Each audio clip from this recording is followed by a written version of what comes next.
Carpophorus, known to history and poetry as the lion of the amphitheater, embodies one of the most extreme and fascinating expressions of Roman spectacle, standing at the intersection of myth, propaganda, and raw human endurance.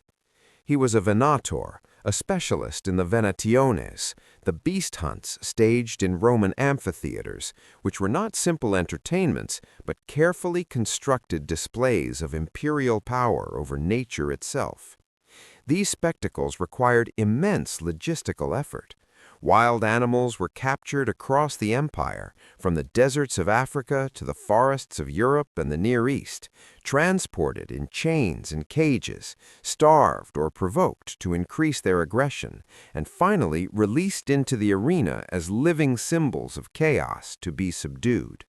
Against them stood men like Carpophorus, trained not only in physical combat, but in understanding animal behavior, timing, fear, and the psychology of the crowd. Ancient sources, especially the poet Martial, elevate Carpophorus to near mythical status, comparing his feats to those of Hercules. And these comparisons were not casual exaggerations, but part of a cultural language meant to frame Roman dominion as divinely sanctioned.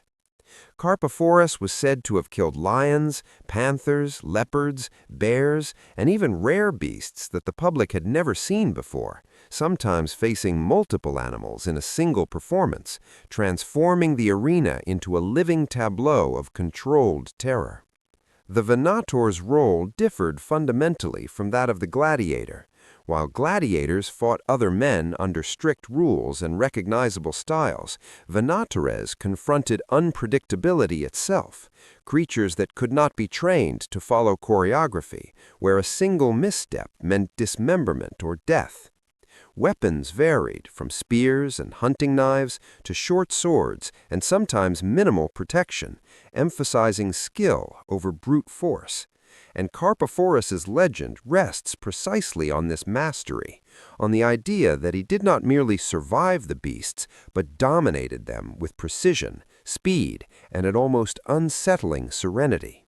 His nickname, the Lion, reflects both the animals he defeated and the qualities he displayed, suggesting that in the arena he became the apex predator, a mirror in human form of the very creatures Rome sought to conquer. These performances were deeply political.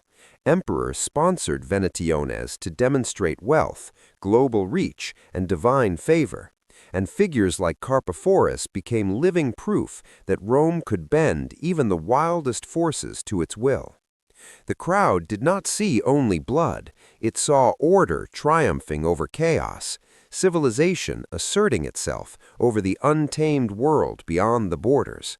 Yet beneath the roar of approval and the poetic praise, there was an implicit tragedy, because such greatness could exist only within the confines of the arena, under constant risk, where a man's value was measured by how spectacularly he could flirt with annihilation.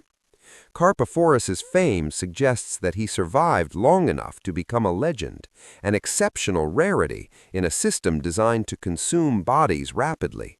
And this endurance only deepened the myth, turning him into a figure larger than life, half man and half symbol.